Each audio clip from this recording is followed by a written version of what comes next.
연구조직 엉덩이에서 권도희 서울대 전공의님께서 토의를 해주시겠습니다. 예, 부탁드립니다. 네, KSP18040 토의자 발표하겠습니다. 저는 서울대병원 전공의 3년차 권도희입니다. 페이션트 히스토리입니다. 환자는 87세 여환으로 기저질환으로 고혈압과 천식이 있었습니다. 4개월 전부터 발생한 좌측 엉덩이에 종괴를 주소로 내원하였고 통증은 없으나 점점 커진다고 하였습니다. 초음파 검사상 피하지방층에 위치하는 낭성 혹은 고형성 종괴가 관찰되었고 절제술 시행하였습니다. 유관 검사상 우유색의 물체가 가득 차있는 낭성 병변이 관찰되었습니다. 스캔뷰에서 주변의 근육 조직을 포함하는 연부 조직이 관찰되고 중심부에 병변이 관찰됩니다. 일견 믹소이드 파필러리 네오플라즘처럼 보이지만 확대를 해보면 에오지노필릭한 표면에 태그멘트가 관찰이 되고 내부에 셀룰라리티가 낮은 매트릭스를 가지는 파라사이트라는 것을 알 수 있습니다. 태그멘트는 많은 폴드가 형성되어 있고 그래서 슈도 세그멘테이션을 보이면서 세그멘탈 셀이 줄을 지어서 관찰이 됩니다. 머슬 번들은 뚜렷하지 않으며 콜라제너스 파이버가 관찰됩니다. 파렌키마 내부에 있는 베이조필릭하고 라미네이트된 캘케리어스 바디가 다수 관찰됩니다.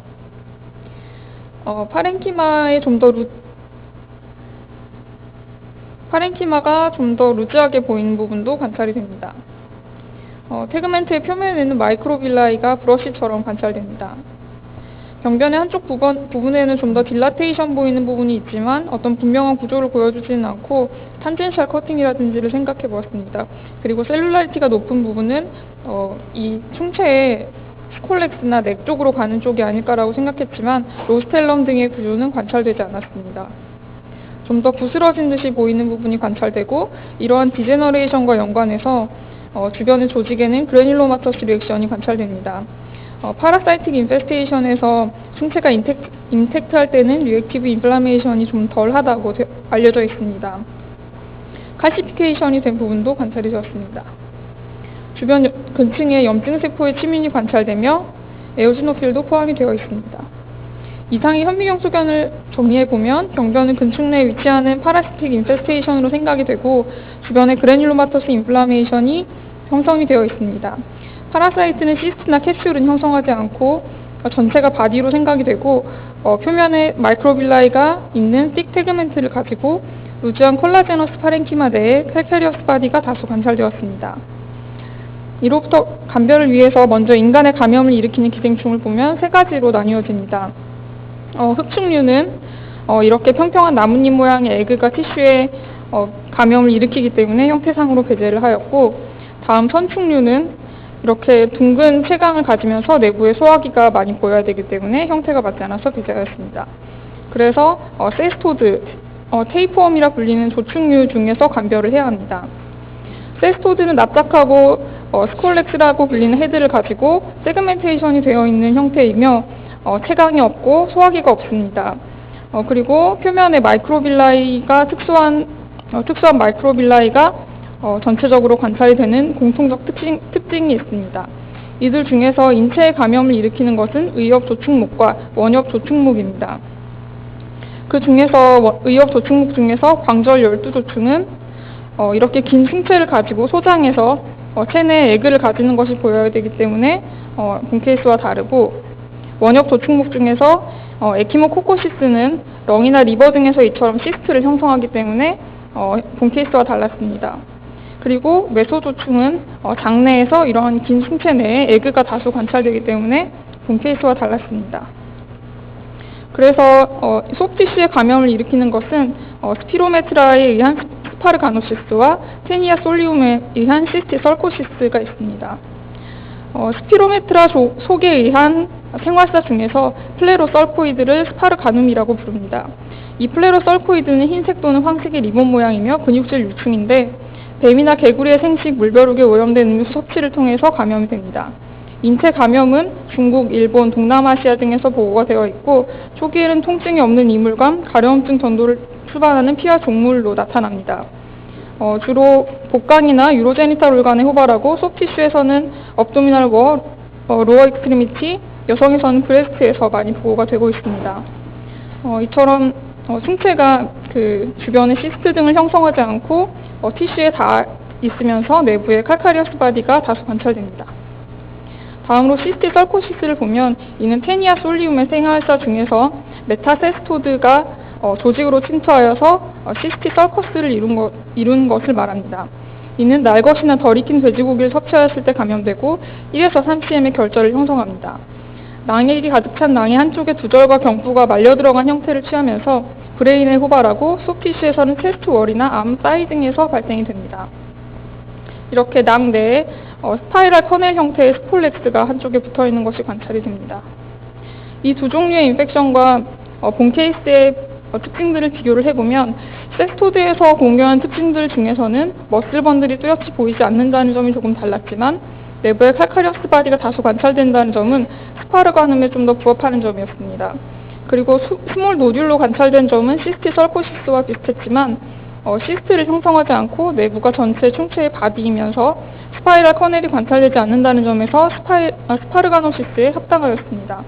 발생 위치는 뚜렷한 특징적인 부분은 아니었던 것 같습니다. 그래서 파이널 다이그노시스는 파라시틱 인페스테이션 몰폴로지컬리 컨시스턴트 위 스파르가노시스로 하였습니다. 경청해 주셔서 감사합니다. 네, 이 시간에 아주 잘 말씀을 주셨습니다. 감사합니다. 플로다이그노시스 한번 보겠습니다. 모두 18기관에서 답을 주셨는데 표시는 15개만 되어 있네요. 3기관 걸 안 주셨는데 그렇죠? 네, 어쨌든 숫자는 보니까 18개.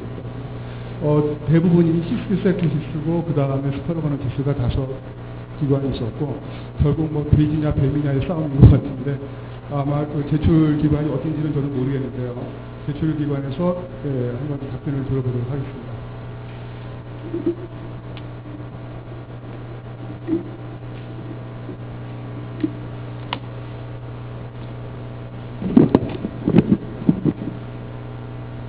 네, KSP1804 제출자 발표하겠습니다. 저는 제주대학교병원 전공의 고현민입니다. 87세 여자 환자로 부톡에 생긴 메스를 주소로 내원하여 초음파 검사 이후에 익시 전 시행하였습니다. 수술 전 시행한 초음파 검사에서는 서브큐테니어스 팻 레이어에 위치하는 3cm가량의 시스틱 앤 솔리드 매스가 관찰되었고 비나인 리전으로 생각되었습니다. 절제된 검체는 오발한 모양으로 낭성병변이었습니다.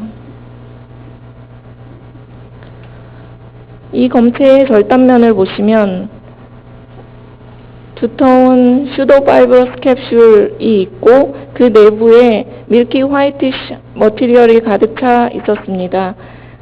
슬라이드 제작 이후에 유관 사진을 찍어 일부만 관찰되고 있습니다. 조직 소견은 토의자분께서 잘 설명해 주셨는데 이 물체는 3개의 레이어로 되어 있고 가장 바깥쪽이 큐티큘라 레이어, 그 다음 층이 서브큐티큘라 셀룰라 레이어로 되어 있으며 내부에 믹소이드한 인너 레이어로 되어 있습니다. 이렇게 큐티큘라 레이어로 되어 있는 비롯한 3층으로 되어 있는 것을 보았을 때 파라사이트라는 것을 알 수 있고 인너 레이어 안에 칼스픽 바디들이 다수 관찰되고 있습니다. 이것은 파라사이트 중에서 세스토드의 특징입니다.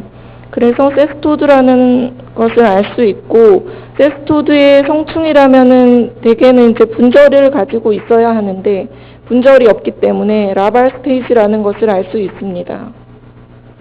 그리고 이 부분은 다른 부분과는 다르게 이오지노필릭한 부분이 있고 그 주변에 세포가 액센츄에이션 되어서 밀집되어 있는 것을 볼 수가 있습니다. 이 부분은 아마도 서커라고 생각이 되며 전체적인 부분은 프로토스콜렉스라는 생각이 듭니다.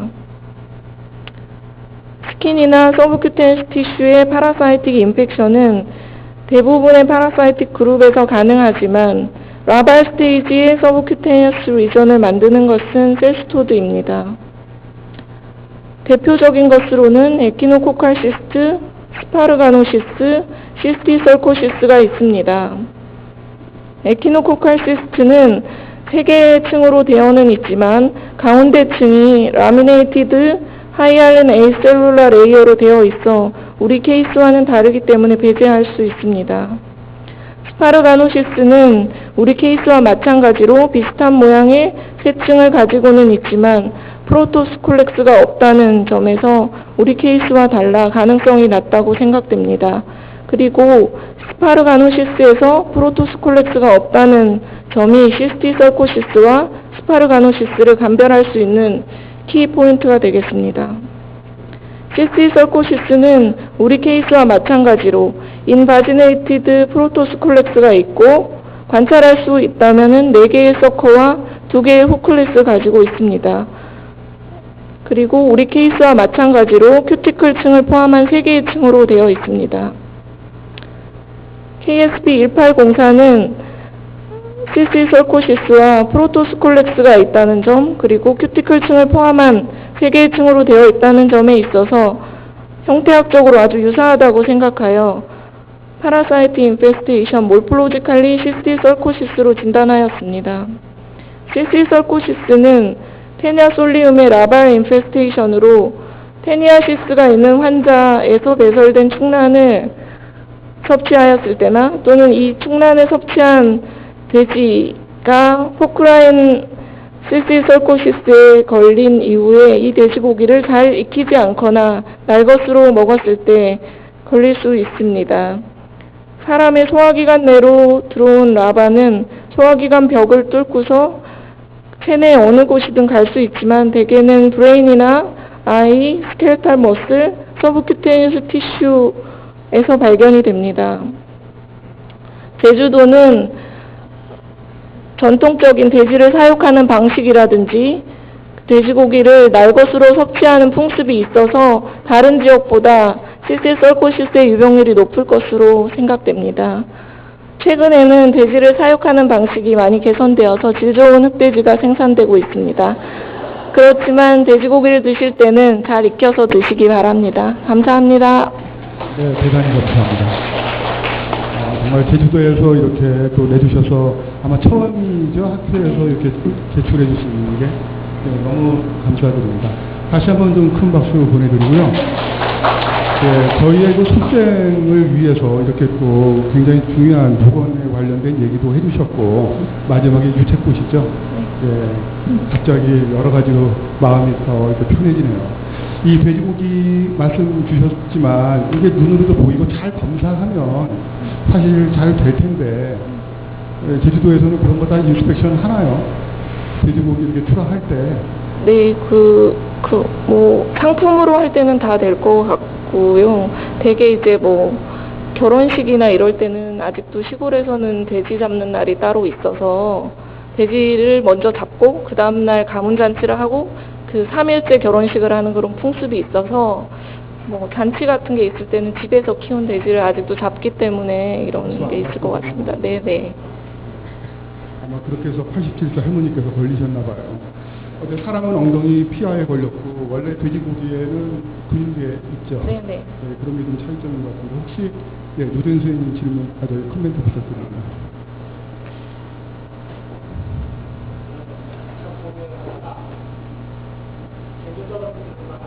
시스티설코시스라고 했을 텐데, 내가 이제 우리 병리하는 사람들한테 특별히 이제 부탁하고 싶은 거는 가끔 이런 데 패러사이트들을 보잖아요. 패러사이트뿐만 아니라 펑거스라든지 여러 가지 마이코박테리얼 인펙션이라든지 이런 거 보니까 그런 거에 대해서도 조금 더 신경을 좀 쓰고 열심히 더 공부를 좀 했으면 좋겠고, 이 패러사이트 하는 사람한테 컨설트를 했어요. 나는 지금 계속 자꾸 몇 번 나는 시스티설코시스라고 그러면은 패러사이톨로지 하는 사람은 스파라그노시스라고 그러고 자꾸 그래서 지금 아직까지도 좀 혼돈이 되거든요. 그래서 내가 한 2, 3년 전에 여자 브레스트에 생긴 거를 처음에 시스티설코시스라고 그랬다가 내가 이제 서울대학에 있는 조성열 선생님한테 보냈더니 이건 스파라그노시스라고 그래서 스파라그노시스로 바꿔가지고 케이스 리포트 한 게 있거든요. 그래서 아마 그 두 개가 주된 감별점일 텐데 패러사이트 전공하시는 분한테 컨설트를 한 건지 안 그러면 그냥 제주도니까 시스티설코시스로 괜찮다고 해서 한 거예요. 컨설트는 못 해봤습니다. 네, 그래서 아까 스콜렉스도 보이긴 하던데요. 예, 박문양 선생님. 그 다음에 박인우 선생님 기회 드리겠습니다. 이런 게 먼슬리에 다 나오니까 너무 세상이 그거 한데요. 옛날에는 굉장히 많이 봤거든요. 그래서 이거를 절대 고민할 게 없어요. 프레시한 티슈에서 이게 플루이드가 블레더거든요. 그럼 그걸 거기를 그 프로즌에 고정이 됐든 안 됐든 간에 거기에 있는 그 웜을 갖다가 이렇게 꺼내가지고 슬라이드 위에 놓고 또 하나 슬라이드를 놓고는 옆에 테이프 붙여갖고 현미경으로 바로 보면 스콜렉스가 잘 보여요. 그래서 그걸로 갖고 확인을 하시면 될 거고, 그 다음 일단 스콜렉스 포션이 없이 조직을 만들었다 그러면 조직에 그 큐티클 있는데 모양이 스팔가노시스하고 시스티셀코시스 완전히 다르거든요. 스팔가노시스는 이렇게 주름 잡힌 것처럼 볼록볼록볼록하게 이렇게 레이스처럼 돼 있고요. 시스티셀코시는 이건 브로드하게 이렇게 돼 있어요. 그래서 그것만 봐도 DB가 가능하기 때문에 그렇게 어려운 건 아니고요. 이런 것까지 기생충 선생님한테 할 필요는 없을 것 같다고 생각이 되는데.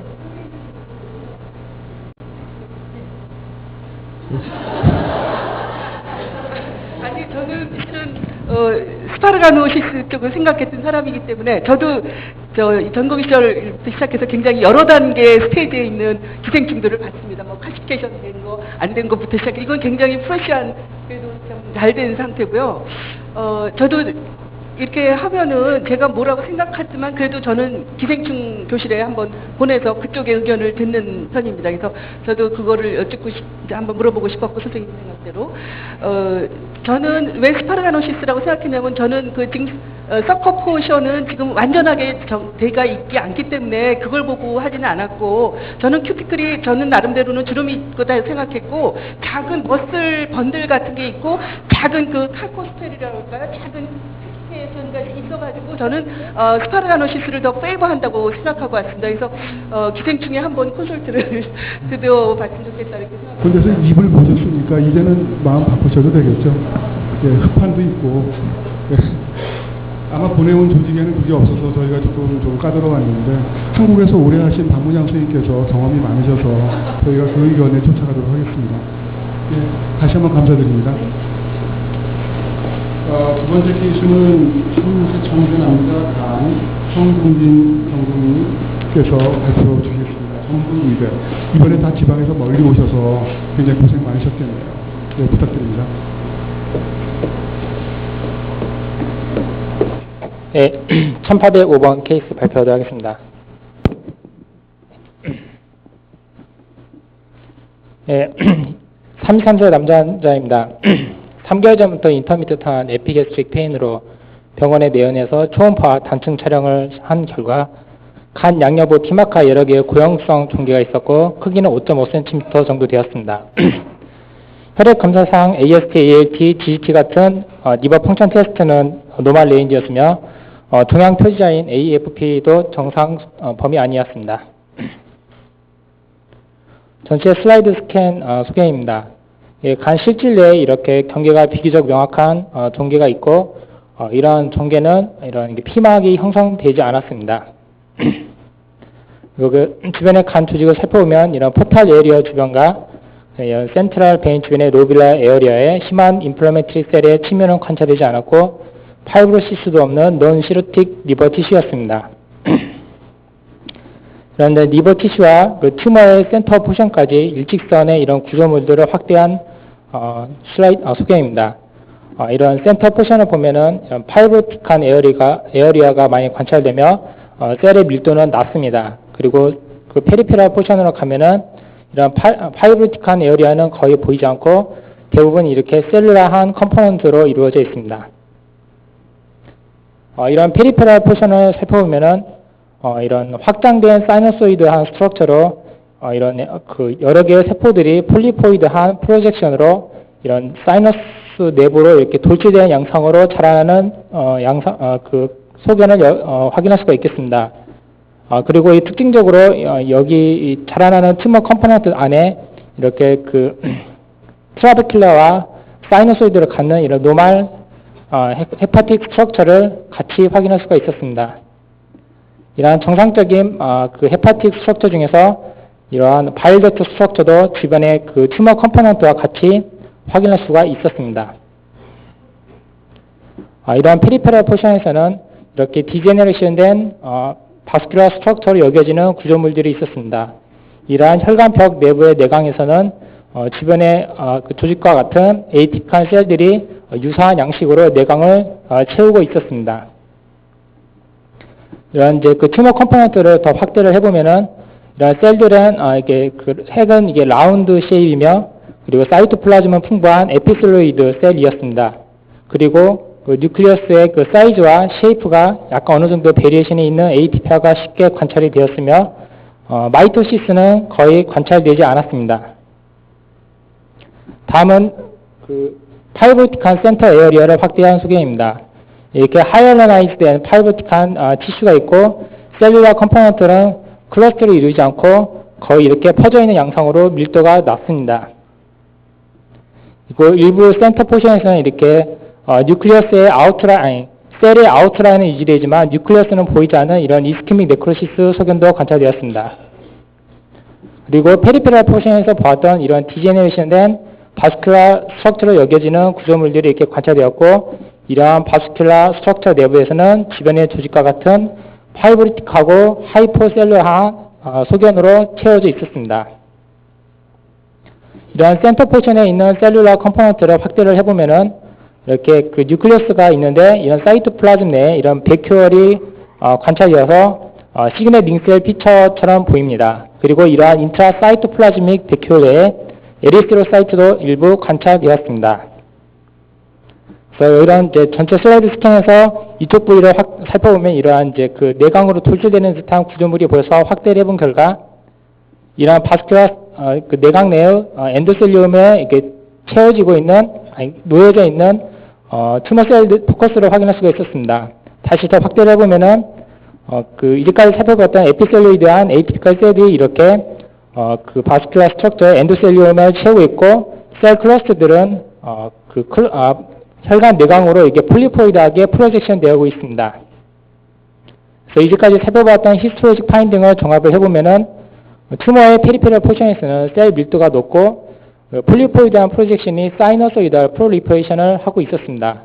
그리고 가운데 부분은 셀 밀도가 낮고 스트로마는 하이얼라이즈드 앤드 파이브러스 하였습니다. 그리고 에피슬로이드 튜머셀은 뉴클리어스는 라운드하며 사이토플라즘은 풍부하였고 이런 이제 그 사이토플라즘 내에 베큐얼이 있고 또 일부에서는 베큐얼 내에 또 에리스로사이트도 있었습니다. 그리고 사이톨로지 에이티피아는 분명히 관찰되기는 했지만 마이토시스는 거의 관찰되지 않았습니다. 또한 특징적으로 튜머 컴포넌트 내에서 정상적인 바이오덕트와 헤파틱 아키텍처가 같이 관찰되었으며 캡슐은 없었고 주변 튜머의 헤파틱 티슈는 논시로틱 하였습니다. 이러한 여러 소견을 바탕으로 해서 아데노카시노마, 안지오사르코마, 에피셀리오드 헤만조 엔도셀리오마 등을 감별 진단으로 생각해 보았습니다. 하지만 아데노카시노마는 저배율에서는 그 데스모플라스틱한 스트로마에 에브노말 셀들이 증식하고 있는 소견이 있어서 일견 이제 비슷해 보일 수는 있긴 하지만 고배율에서 보게 되면은 튜브 스트럭처와 글랜듈라 디퍼런시에이션을 보고 그 일부 뮤신 컴포넌트를 포함해야 되는 포함되어질 수가 있기 때문에 본측량 쉽게 감별할 수가 있었습니다. 그래서 나머지 두 가지 바스큘라 오리진의 튜머를 감별해 보도록 하겠습니다. 에피셀로이드 헤만조 엔도셀리움은 본 증례처럼 이렇게 도날 디스트리뷰션 하고 있습니다. 페리페리에서는 셀 밀도가 높고 센터에서는 파이브리틱하고 파시셀룰합니다. 그리고 마찬가지로 튜머가 사이노소이달 그로스 패턴을 보이면 디제너레이티브 체인지와 이스케믹 네크로시스를 동반하게 됩니다. 이와 반대로 안지오사르코마는 이런 도날 디스트리뷰션을 보이지 않고 다양한 크기의 바스큘라 스페이스가 솔리드, 에피솔리드, 앤 스핀들 에어리어와 같이 믹스되어 있는 패턴을 보입니다. 그리고 비슷한 소견으로는 이제 사이너소이드로 튜머셀들이 인필트레이션하고 이렇게 헤모리지와 그리고 임팍션이 동반될 수가 있습니다. 다음에 셀룰라 피처를 살펴보도록 하겠습니다. 에피셀로이드 헤만조 엔도셀리오마는 에피셀로이드 셀, 스핀들 셀, 그리고 시그널 링셀 같은 몰폴라지를 보이게 되며 뉴클리어 에이티피아와 마이토시스는 존재하긴 하지만 프라미넌트 하진 않습니다. 그리고 튜머 컴포넌트 내에 내지듀얼 헤파토사이트와 바이오덕트가 보여질 수가 있습니다. 이와 반대로 안지오사르코마는 이 에피셀리오이드 셀이 보이긴 하지만 스핀드 셀이 더 많이 보이며 이런 이제 그 심한 마이토시스와 하이포크로마틱 뉴클레이, 엔라지드 소견 같은 심한 플레오피니를 보이며 그리고 튜머가 디스트럭티브한 그로스 패턴을 보이기 때문에 튜머 내에서 정상적인 헤파틱 아키텍처를 확인할 수는 없습니다. 그리고 추가적으로 그 실제 안지오사르코마 케이스하고 본 증례의 사이톨로지 피처를 비교를 해보았습니다. 안지오사르코마는 본 증례에 비해서 이런 사이즈 베리에이션이 훨씬 더 심하고 뉴클리어 멤브레인의 이런 앵귤레이션과 같은 이레귤레리티가 더 심하며 크로마틴도 코아스하며 그리고 이러한 이제 그 마이토시스 소견이 쉽게 관찰되어서 그 본 증례는 안지오사르코마라고 보기에는 뉴클리어스 ATP가 훨씬 더 약하다는 것을 생각하게 되었습니다. 그래서 본 증례는 그 에피셀리오이드 헤만지오 엔도셀리오마라고 진단을 하게 되었습니다. 네, 시간 잘 지켜주셨습니다. 감사합니다. 네, 플로 진단 비춰주시고요.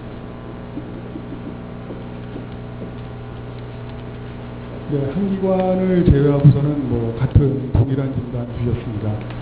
메타스티머 사르코마 감별을 해야 되겠고 앞에 그 말리나트자를 붙인 거는 그 마음을 알겠네요. 어쨌든 저렇게는 안 쓰는 걸로 알고 있는데요. 같은 뜻으로 생각하겠습니다. 예. KSB805 제출자 발표 시작하겠습니다. 고대구로병원 전공의 최유진입니다. 33세 남자 환자로 상복부 통증을 주소로 내원하였습니다. 내원하여 실시한 단층 촬영 사진입니다. 간 양옆에서 모두 관찰이 되고 있는 최저장이 5.5cm의 총 5개의 종괴를 확인할 수 있습니다. 이후 실시한 간 전절제술 검체의 사진입니다. 여러 개의 종괴를 표면에서 확인할 수가 있으며 종괴의 표면은 움푹 파인 양상이었습니다. 절단면에서 비교적 하얗고 단단한 종괴들이 관찰되고 있으며 주변과 구분은 분명하게 지어지나 경계가 선명하진 않았습니다. 보내드린 슬라이드입니다. 조직 소견은 토의자께서 잘 설명해 주셨으므로 간단하게 넘어가겠습니다. 저배율에서 병변이 비교적 뚜렷하게 관찰이 되며 변연부를 확대해 보았을 때 종양세포들이 굴맥관을 따라서 정상 조직을 침유하는 것을 알 수 있습니다. 중심부에 경화된 부분은 세포 밀도가 낮은 것을 확인할 수가 있고 곳곳에서 혈관이 막혀 허혈성 송산을 입은 것을 확인할 수가 있습니다. 종양세포를 확대해 보았을 때 상피세포상 혹은 수지상 모습을 모두 관찰할 수 있었으며 특징적으로 곳곳에서 단일 세포들이 혈관을 이루는 것이 관찰되었습니다. 때때로 내부에 적혈구를 가지고 있는 것도 있었습니다. 혈관 내에 종양 색전들이 자주 관찰되었으며 큰 혈관 내부로 유두상으로 자라나는 양상 또한 관찰이 되었습니다. 이상의 소견을 종합하여 볼 때 에피셀리오이드 헤만지오 엔도셀리오마를 의심할 수 있었습니다. 확진을 위해 C31, 34, 팩터 8의 면역 염색을 실시하였고 모두 양성 소견을 보여 에피셀리오이드 헤만지오 엔도셀리오마로 진단할 수 있었습니다. 간의 에피셀리오이드 헤만지오 엔도셀리오마는 드문 진화로서 어느 연령대에서나 생길 수 있으며 특별한 기저질환을 가지지 않고 약 80%에서 다발성으로 관찰이 됩니다. 종양세포는 상피세포상 혹은 수지상으로 두 가지 형태로 모두 나타날 수가 있으며 중간장의 형태로도 보일 수 있습니다. 특징적으로 단일 세포 내부의 혈관을 이루며 굴맥관을 따라 자라나는 양상을 보입니다. 스트로마는 종양의 중심부가 경화되고 세포 밀도가 떨어지는 양상을 자주 보이며 혈관 내의 색전도 자주 관찰이 되고 있습니다. 면역 화학 연색으로는 팩터 A, C34, 31의 파지티비티를 보이며 사이토케라틴들의 때때로 양성을 보여 주의해야 합니다. 치료로는 수술이 가장 선호되며 간 전절제 및 이식이 가장 일반적입니다. 수술 후 5년 생존율이 약 80%까지 기대할 수 있으며 최근 일부 환자에서는 반절제술과 RFA를 같이 실시하기도 합니다. 본 증례에서는 간 전절제술 및 이식을 실시했으며 현재 재발 없이 추적 관찰 중입니다. 에피셀리오이드 헤만지오 엔도셀리오마는 특징적인 조직 소견을 가지고 있으나 때때로 바늘 생검에서의 해석에 문제가 있을 수 있습니다. 세포 밀도가 낮은 경화된 부분에서 생검이 될 때 주의해야 하며 본 증례의 수술 전 조직 생검에서도 다음과 같이 세포 밀도가 낮은 부분이 대부분을 차지하였습니다. 변연부에서는 수술 검체와 같은 특징적인 소견을 보이고 있었고 면역화학 염색에서도 세 가지 모두 양성을 보여 진단할 수 있었습니다. 수술 검체에서 보였던 혈관 내 유두상을 이루는 종양 세포들이 사이토케라틴의 양성을 보이고 있었으며 만약에 이러한 부분들이 생감되었다면 역시 해석에 혼동을 줄 수 있었던 요인이었을 것으로 생각됩니다. 전형적 양상을 보이나 비교적 드물고 생검에서 혼동될 수 있는 가능성을 가지고 있는 질환으로 경험을 공유하기 위해서 제출하였습니다. 감사합니다. 네, 감사합니다. 깔끔하게 말씀 잘 주셨고요. 단 하나 이제 조금 물론 이제 진단 굉장히 잘 고창하셨지만 디퍼런셜을 너무 안 하시는 것 같아서 저희가 그래도 먼소리인데 그래도 뭐 아무리 진단이 고장 간다 하더라도 뭐 스키 말씀 주셨고 엔토사르코마도 있고 여러 가지가 있으니까 조금 제출기관에서 그런 것도 조금 감안해서 비슷한 제를 좀 주셨으면 좋겠습니다. 혹시 뭐 다른 각도에서 커뮤니티 질문 부탁드리겠습니다. 네, 노동선.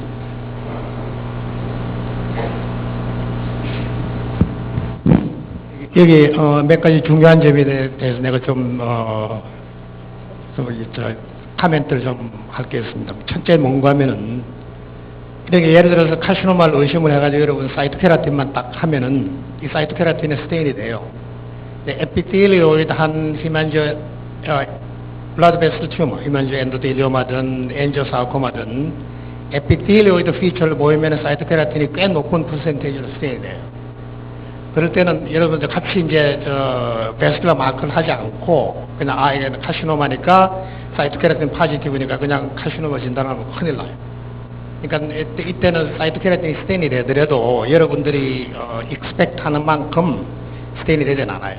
그러니까 꼭 이제 CD31이나 CD34 요즘 이제 뉴클리어 마크도 나오니까 예를 들어서 어거라든지 FLI1 같은 거는 베스큘라 마크로 참 좋아요. 그리고 블라드 베슬 튜머 이것처럼 이제 블라드 베슬을 제대로 잘 만들지 않는 튜머가 대표적인 에피디럴 히멘지 엔도텔리오마예요. 그리고 이제 비나인 튜머든 말리그넌트 베스큘라 튜머는 아주 뚜렷한 베저 포마티브 리전이에요.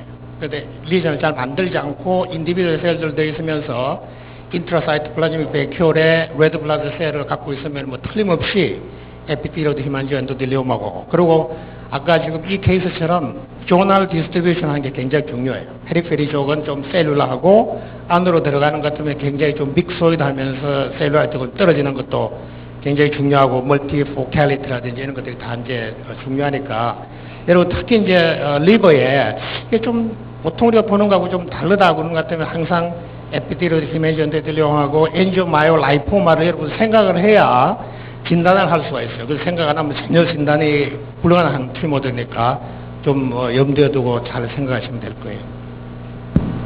네, 자세한 코멘트 감사드리고요. 뭐 한 분 더, 예, 김상현. 저희 김상현 선생님이 이전에도 해먼드 미술용어를 한번 학회에 제출한 적이 있었죠.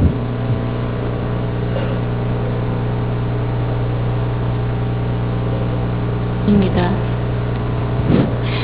제가 질문을 하나 드리고 싶어가지고 그 에피셀 헤만스 엔도텔리오마 같은 경우에는 전형적으로 이제 WWTR1이랑 캄타1 트랜스 로케이션이 알려져 있는데 이제 최근에는 서울 뮤추얼리 익스클루시브하게 TF3 진의 트랜스 로케이션이 있다고 발표가 되었는데요. 혹시 TF3 면역 염색을 한번 해보셨는지 궁금해서. 아니요, 본 증명에서 실시하지 않았었습니다. 한번 나중에 한번 해보세요. 아까 그 진단에 말리그넌트 에피디로드 히멘지 엔도텔리오마라는 진단이 나왔기 때문에 하나를 코멘트 하는데 그때는 사이톨로지컬리 말리그넌트 해요. 근데 그게 그래서 요새는 말리그넌트 에피디로드 히멘지 엔도텔리오마를 터미놀로지를 없애고 다 에피디로드 엔지오사르코마로 다 바꿨어요. 말리그넌트 폼. 그러니까 일단은 히멘지 엔도텔리오마 그러면은 보더라인 말리그넌트. 터미놀로지도 워낙 병리에서는 중요하고요. 우리가 흔들리면 다들 흔들리니까 이건 중요한 그런 언급이라고 생각합니다. 예, 수고하셨습니다. 그리고 저 뒤에 서 있으신 분들 앞으로 자리 많으니까 오시고요. 예, 그 다음에 세 번째로 넘어가겠습니다. 62세 여자의 뇌수 경력, 그 다음에 수의자는 연세대 김은경 경고를 부탁드립니다. 네, 안녕하십니까. KSP 1806 토의자 발표 세브란스 병원 전공의 김은경입니다. 병력입니다. 62세 여자 환자로 하이퍼텐전 DM-ESRD로 2010년에 키드니 트랜스플란테이션 시행받았습니다. 최근 한 달 동안에 시작된 인지저와 기억력 장애로 내원하에 시행한 브레인 MRI에서 페리에탈롭과 레프트 하이포탈라무스의 두 개의 인행신되는 노즐이 발견되었고 룰아웃 인펙션 또는 메타스타시스 소견으로 이시전화 바이옵시 시행하였습니다. 저별 스캔부에서 보시게 되면 이렇게 스무스한 컨투어를 가지는 브레인 티슈와 프래그멘테이션 된 티슈로 나뉘어져 있습니다. 위쪽을 살펴보면 이렇게 정상적인 브레인 티슈의 구조와 구조를 유지하고 있으면서 에이티피컬한 글라이아셀이나 뉴로나셀은 관찰되지 않았고 포칼한 헤모리지가 있었습니다. 프래그멘테이션 된 부분들을 자세히 살펴보면 셀룰라리티가 높은 부분과 낮은 부분이 공존하고 있었고 셀룰라리티가 높은 부분은 이렇게 바스큘러 스트럭처가 매우 풍부하게 관찰되었습니다. 이러한 바스큘러 스트럭처 주변에는 스몰 투 미디엄 사이즈의 림포이드 또는 히스토시틱 또는 에피셀로이드한 세포들이 타이트하게 밀집되어 있었고 뉴트로필이나 에오지노필 등은 잘 관찰되지 않았습니다. 또한 이러한 세포들 사이사이에는 이렇게 미디엄 투 라지 사이즈의 에이티피컬한 셀들이 있었는데 때로는 뉴클레올라이가 뚜렷하게 보이기도 하였고 하이크프로마지아를 보이기도 하였습니다. 또한 매우 자주 해서 이렇게 멀티뉴클레이션을 보이거나 비자한 모양의 에이티피컬한 세포들도 자주 관찰되었습니다. 또한 저배율에서 셀룰라이티가 낮아 보였던 부분은 실제로는 이러한 코아글라티브 네크로시스로서 이러한 바스큘러 스트럭처의 컨투어가 남아있거나 에이파토틱 바디를 보이는 부분들이 있었고 이러한 익스텐시브한 네크로시스 주변으로 에피텔리오에 대한 세포들이 팔리세이딩하는 양상으로 둘러싸는 모습들도 관찰되었습니다. 좀 더 자세히 올려보면 이렇게 에피텔리오이드에 보이는 세포들이 일견 그래뉼로마를 연상케 하는 듯한 패턴으로 배열되어 있었습니다. 따라서 주된 병리학적 소견은 엔지오센트릭하고 엔지오디스트럭티브한 셀룰라 어그리게이션이며 이들을 이루고 있는 세포는 스몰 투 미디엄 사이즈의 림포이드 또는 에피텔리오이드 셀입니다. 또한 특징적으로 라지 에이티피컬 셀들이 매우 자주 관찰되었고 익스텐시브 네크로시스와 일디파인한 그래뉼로마터스 패턴도 관찰되었습니다.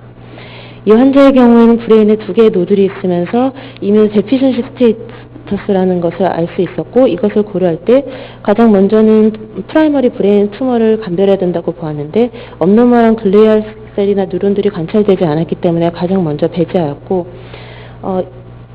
트랜스플란테이션 받은 지 4, 5년이 지난 상태로 면역 억제 상태일 수 있기 때문에 인펙션을 생각하였습니다. 가능한 원인으로서 투버클로마나 박테리아 또는 바이러스, 펑거스나 파라사이트 등의 가능성이 있지만 이 환자 같은 경우는 현재 엔세팔라이티스의 증상이 없고 또 인펙션에 의한 리액티브 컨디션으로서 엔지오센트릭하고 이러한 라지 에이티피컬 셀들을 설명하기에는 무리가 있기 때문에 배제하였습니다. 또한 이루고 있는 세포들이 코이시브니스가 떨어지는 림포이드 셀이라고 생각하였기 때문에 림포 프롤리퍼라티브 디스오더를 고려했습니다.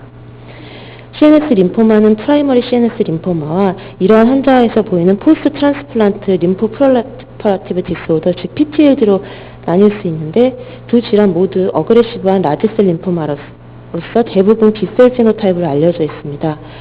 두 병변 모두 공이 티피컬한 엔지오센트릭 인필트레이션 패턴을 보인다고 되어 있기 때문에 인상적으로 클리니컬한 컨텍스트가 중요하다고 되어 있으며 PTLD 같은 경우에는 트랜스플란테이션과 면역업제제의 사용력이 앱솔루트한 진단 기준이 되고 있습니다. 보통 면역 이식 이후 1에서 4년 내에 발생하는 경우로 되어 있고 PTLD 같은 경우에는 프라이머리 림포마에 비해서 좀 더 멀티포칼리티를 보이는 것으로 되어 있습니다. 프라이머리 CNS PTLD 같은 경우는 매우 레어한 질환으로서 다음과 같은 여러 개의 케이스 리뷰들이 있었는데 대부분의 경우에서 모노몰픽 타입의 PTLD였으며 라지 B셀로 이루어져 있고 EBV 파지티브 소견을 보이는 부분이 다수 있었습니다. PTLD의 WHO 클래시피케이션은 다음과 같은데 얼리 리전과 폴리몰핀, 모노몰핀, 호지킨 림포마 타입으로 나뉘게 됩니다. 본 케이스는 스몰 림포사이트로 구성되어 도미넌트가 아니기 때문에 얼리 리전은 배제하였고 호지킨 림포마에서 보이는 헤트로지너스한 백그라운드는 부족하다고 보았고 호지킨 림포마 타입은 매우 레어하다고 되어 있기 때문에 배제하였습니다. 폴리몬피 PTLD는 림포이드 머추레이션을 보이는 풀 스펙트럼이 관찰되는데 본 케이스는 백그라운드에 이러한 다양한 폴리모퍼스한 양상이 있었지만 미디엄 투 라지 사이즈의 에이티피컬한 셀들이 다수 관찰되었기 때문에 폴리몰픽으로 하기엔 무리가 있다고 생각되었고 모노몰픽 PTLD에 좀 더 합당하다고 생각되었습니다. WHO에서 말하고 있는 모노몰픽의 정의는 컴플리트 셀룰라 모노토니를 의미하는 것이 아니라 대부분의 세포들이 트랜스포메이션된 형태로 관찰될 때를 말한다고 되어 있었습니다. 따라서 모노몰픽 PTLD로서 다음과 같은 B셀이나 T셀의 어느 서브타입을 만족시켜줄 때 정의할 수 있는데 가장 인시던스가 높은 디퓨즈 라지 B셀 림포마를 감별해야 한다고 생각하였습니다. 또한 안지오센트릭하면서 네크로시스를 보이는 면이 있어서 T셀 림포마 중에 익스트라노다 NK T셀 림포마를 고려해야 된다고 보았습니다. 이들을 위해서는 CD20과 CD56 이번 인사이트 중에 추가 검사가 필요하다고 보았습니다. 또한 이 환자에서 또한 특징적인 것은 이러한 하이그레이드 림포마에서 보이는 라지 B셀의 시트라이크한 프로리퍼레이션이 좀 적게 관찰되면서 폴리모퍼스한 피처가 관찰되었으며 또 히스티오시틱한 세포들의 일디파이나 그래놀로마터스 패턴이 특징이어서 전형적인 모습과는 약간 다르다고 보았기 때문에 다른 서브타입을 찾아보았습니다. WHO DABC의 분류에 의하면은 NOS 타입과 서브 타입과 그 외에 라지 B셀로 이루어진 아더 림포마 엔터티가 있었습니다. 그 중에서 면역 억제자에게서 리스크가 높아지는 질환 중에 하나로 림포이드 그래놀로마토시스라는 질환이 있었습니다.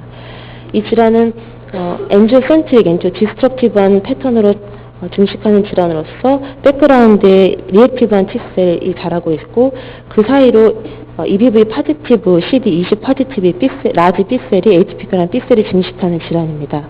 이와 같은 네크로시스와 히스티오시틱한 세포들의 그래놀로마터스한 일디파이너 어그리게이션도 관찰될 수 있다고 하였습니다. 이 질환은 에이티피컬한 EBV 파지티브 B셀의 개수에 따라서 그레이딩을 1, 2, 3로 나누고 있는데 3의 경우에는 하이파워필드에서 50개 이상의 세포가 관찰되는 경우이고 그레이드 1, 2와는 달리 DABCL과 비슷하게 비헤이비어가 보이고 있기 때문에 DABCL에 거의 비슷한 치료를 하게 됩니다. 이 환자 같은 경우에는 폴리몰픽한 세포들이 많고 익스텐시브 네크로시스를 보이기 때문에 그레이드 3와 비슷하다고 생각하였습니다. 따라서 최종 진단은 포스트 트랜스플란트 림포 프롤리퍼라티브 디스오더 모노몰픽 타입이며 서브 타입으로서 디퓨즈 라지 B셀 림포마, 림포마토이드 그래놀로마토시스 또는 NKT셀 림포마 등의 가능성이 있으므로 추가적인 스터디를 통한 감별이 필요하다고 생각합니다. 네, 그렇죠. 감사합니다. 시간 관리해주시기 감사합니다. 이번 케이스는 아마 진단이 많이 갈릴 걸로 예상이 되고요. 한번 풀어보겠습니다.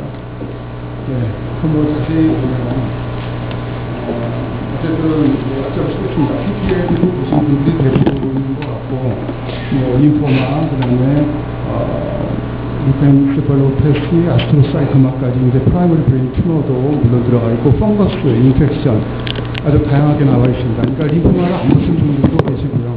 인펙션 쪽이나 또는 글리알 튜머랑 그냥 프라이머리 림포마를 보신 분도 계시고 또 PTLD를 보신 분도 계십니다. 어쨌든 다수는 PTLD 같고 일단 여러 가지로 기대가 되네요. 대출 기관 부탁드립니다.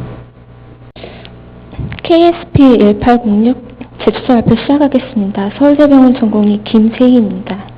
클리니컬 히스토리는 소유자와 동일하고 추가적으로 셋에서 CNS 리전 이외의 다른 리전은 관찰되지 않았습니다. 히스토리로지 파인딩은 소유자분께서 자세히 잘 설명해 주셨으므로 생략하도록 하겠습니다. 이니셜한 디퍼런셜 다이아그노시스는 다음과 같은 것들이 있다고 보았고 시간이 없는 관계로 소유자분께서 궁금해하시는 내용만 따로 하겠습니다. 먼저 저희는 베스큘라이티스는 에이티피컬 셀을 설명할 수 없다고 해서 봐서 제외하였고 다른 인펙셔스 컨디션을 감별하기 위한 많은 테스트를 해보았지만 모두 네거티브였으며 환자 피버 증상 호소하지 않았고 CRP, ESR이 노멀 레인지로 인펙셔스 컨디션은 아닐 것으로 보았습니다. 크로닉 그래놀로마토스 인플라메이션을 의심할 만한 부위가 또 있었는데 이것도 같은 이유에서 배제하였습니다. 최종적으로는 림포 프롤리퍼레이티브 디지즈의 감별이라고 보았습니다. 염색 결과입니다. 먼저 CD3 염색을 보시게 되시면 스몰 림포사이트 리치한 에어리아에서 스몰 림포사이트는 CD3 파지티브를 보이고 있으며 소유자분도 보셨던 라지 에이티피컬한 셀들은 CD3 네거티브, CD20 파지티브, Ki67 하이 인덱스, EBV 파지티브, CD30 파지티브, CD15 네거티브인 소견을 보이고 있습니다. 다음은 이상을 종합해보면 다음과 같습니다. 소유자분께서 설명하신 모든 내용이 포함되어 있고 저희는 EBV 파지티브인 B셀 림포 프롤리퍼레이티브 리전의 감별이라고 보았습니다. 다음의 질환들을 생각해 볼 수 있었고 먼저 호츠킨 림포마 같은 경우에는 메인리 노달 인볼먼트를 한다라는 점, 엔조 센트리시티나 베스큘라이티스 소변은 관찰되지 않는다라는 점, CD15가 파지티브라는 점에서 가능성 낮다고 보았습니다. EBV 파지티브 DLBCL 오브 디 엘더리는 정의상 이뮤노 컴피턴트 페이션트에서 국한하고 있으므로 가능성이 떨어질 것으로 보였고 베스큘라이티스에 대한 레퍼런스를 찾기 어려웠습니다. 다음으로 PTLD입니다. PTLD와 같은 경우에는 앞선 DLBL도 그렇고 PTLD와 같은 경우에는 본 케이스와 어느 정도 유사한 히스토로지를 가질 수는 있으나 CNS에 단독으로만 인볼먼트하는 경우는 극히 레어하다고 되어 있으므로 가능성은 다소 떨어질 거라고 생각하였습니다. 림포마토이드 그래놀로마토시스와 같은 경우는 본 케이스처럼 이노컴프로마이스드 페이션트에서 리스크가 상승하고 주로 런의 인볼먼트는 약 75%라고 합니다. 반면 CNS의 인볼먼트도 25% 정도로 관찰되고 있다는 점, 그리고 다음과 같은 히스토로직 피처를 잘 만족시킨다는 점에서 본 케이스는 림포마토이드 그래놀로마토시스에 가장 가까울 것으로 생각하였습니다. 림포마토이드 그래놀로마토시스는 ICD 질병 코드는 1점으로 림포 프롤리퍼레이티브 디진으로 되어 있으나 많은 레퍼런스에서 메디안 서바이벌이 2년 이하로 애우가 전반적으로 나쁘다고 보고되어 있기도 합니다. 베스큘라이티스 라이칸 피처서부터 림포마 라이칸 포션을 포함하는 케이스까지 다양한 스펙트럼에 걸쳐 나올 수 있다라고 되어 있어서 이 자체가 어떠한 스페시픽한 엔터치로 간주될 수 있는가라는 디베이트가 항상 있어 왔다고 합니다. 본 케이스도 앞선 토의자분께서 림포마 감별을 처음에 해주셨던 것처럼 림포마토 나쁜 에이티피컬한 부분을 포함하고 있었습니다. 본 케이스는 EBV 파지티브 셀이 하이파워필상 50개 이상인 부분이 관찰되어 줄여서 LYG라고 부르겠습니다. LYG 그레이드 현재 커런트한 WHO 크라이테리아에 따르면 LYG 그레이드 3에 합당하다고 할 수 있겠습니다. 하지만 LYG 그레이드 3와 같은 경우에는 이전에 많이 이야기 드렸던 것처럼 애우가 좋을 수도 있지만 대부분은 나쁘다고 알려져 있기 때문에 이런 환자의 임상적 애우 및 클리니션에게 치료의 트리트먼트 플랜 결정에 도움을 주기 위하여 단순히 그레이드 3라고 진단하는 것보다는 에이티피컬 포션에 대한 어떤 언급을 같이 해주는 게 어떠냐라고 프로포즈한 논문들도 있었습니다. 다음으로 PTLD에 대한 DDX가 많았었는데 PTLD와 같은 경우에는 본 케이스처럼 포스트 트랜스플란테이션 후에 환자에서 특히 렁의 인본반 경우에는 히스토로지 피처가 아주 유사해서 감별하기 힘든 경우가 많다고 합니다. 본 케이스처럼 CNS만을 인볼브 했을 경우에는 프라이머리 CNS PTLD가 아주 레어하다라는 점과 LYG가 주로 풀모너리 인볼버트를 보인다라는 점을 종합해서 CNS 매스가 있으면서 풀모너리 인볼버트가 있고 또한 혹은 세레브랄 베스큘라이티스가 있는 경우에는 세레브랄 LYG를 페이버한다라고 할 수 있다고 합니다. 하지만 저희 케이스와 같은 경우에서는 이러한 불행하게도 이런 풀모너리 인볼버트는 확인하지 못했습니다. 그럼에도 불구하고 LYG와 같은 경우에 이런 솔리드 오거 트랜스플란테이션 환자의 경우에는 임상의사의 트리트먼트 플랜을 결정하는 데 도움을 주기 위하여 단순히 LYG라고 진단하는 것보다는 PTLD라고 진단하는 게 어떻느냐라고 서제스천하는 논문들도 있었습니다.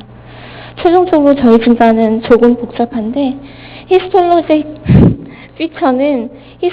피처나 전반적인 양상은 LYG 그레이드 3에 합당하나 포스트 트랜스플란테이션 환자이며 라지 에이티피컬 셀의 포션은 DLBL과 같다라는 의미에서 다음과 같이 진단했고 원대 컨퍼런스 후 혈종에서 스테로이드 치료 2주 시행하고 현재 파셜 리스폰스 보이는 상태입니다. 이상입니다. 네, 감사드립니다.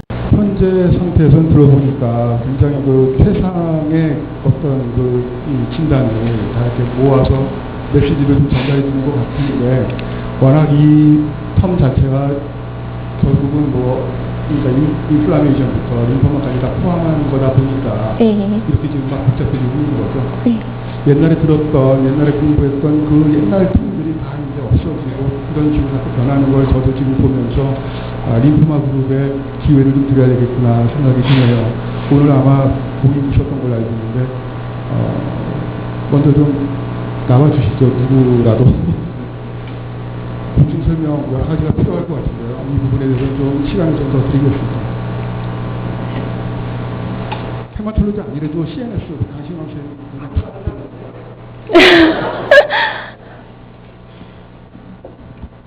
아니 이제 히스토리하고 뭐 전형적으로 난 헤마토패돌로지도 아니고 뉴로패돌로지도 아니지만은 그런 진단을 할 수 있는데 이런 진단을 하면은 치료는 어떻게 해요?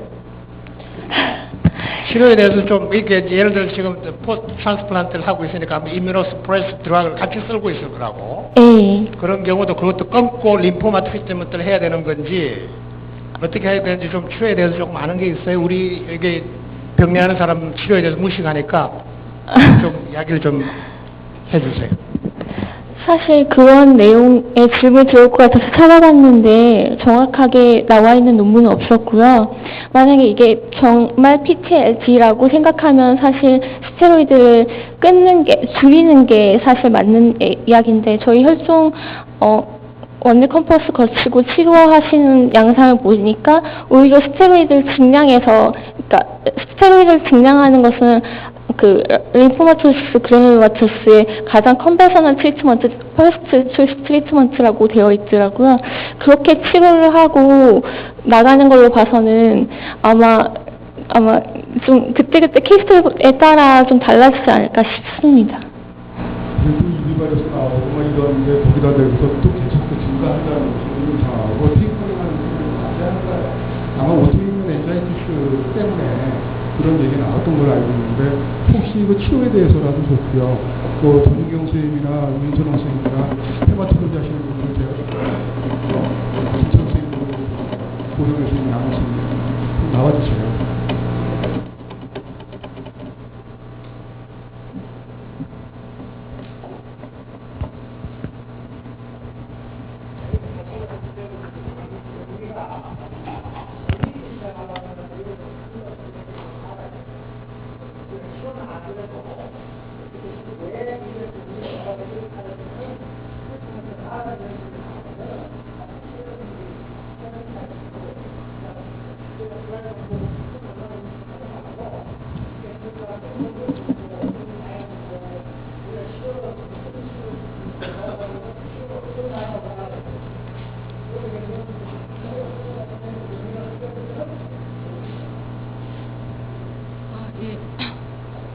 먼저 그 본 케이스에 대해서 디스커션 해준 선생님도 너무너무 잘 디스커션 해주신 것 같고요. 저희 발표하신 선생님도 잘 발표해 주신 것 같아서 감사드리고요.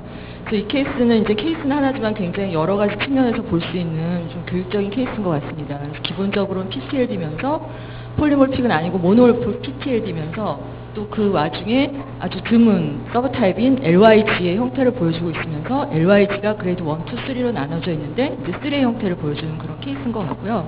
그리고 LYG PTLD의 치료를 말씀드리면 이제 PTLD는 일단 이뮨 서프레선트를 끊는 게 먼저고요. 모노몰픽 때도 심지어 이뮨 서프레선트를 끊는 것만으로도 뭐 치료가 될 수 있다라는 얘기가 교과서에 나와 있긴 하지만 폴리몰픽에 비해서는 그렇게 효과가 좋은 것 같지 않고 이제 필요하면 항암 치료까지 해야 되는 걸로 알고 있습니다. 그리고 LYG의 경우에는 그레이드 1, 2, 3에 따라서 또 완전히 다르게 클리니컬 어프로치를 해야 되는 걸로 제가 알고 있는데요.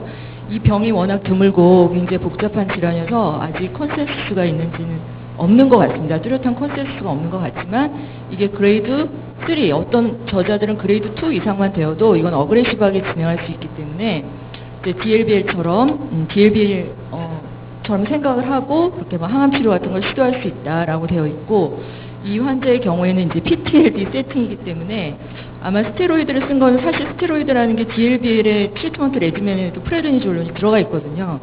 그러니까 다른 이뮨 서프레선트는 지금 어떻게 했는지 저는 잘 모르겠지만 다른 이뮨 서프레선트를 끊었을 가능성이 있을 것 같고요. 정확하게 모르겠지만 그 PD를 쓴다는 거는 그 이뮨을 뭐 서프레션 시킨다는 의미가 아니라 아마 그 림포이드 프롤리퍼레이션을 억제해주겠다는 의미에서 쓰지 않았을까 저는 그렇게 그렇게 생각이 됩니다.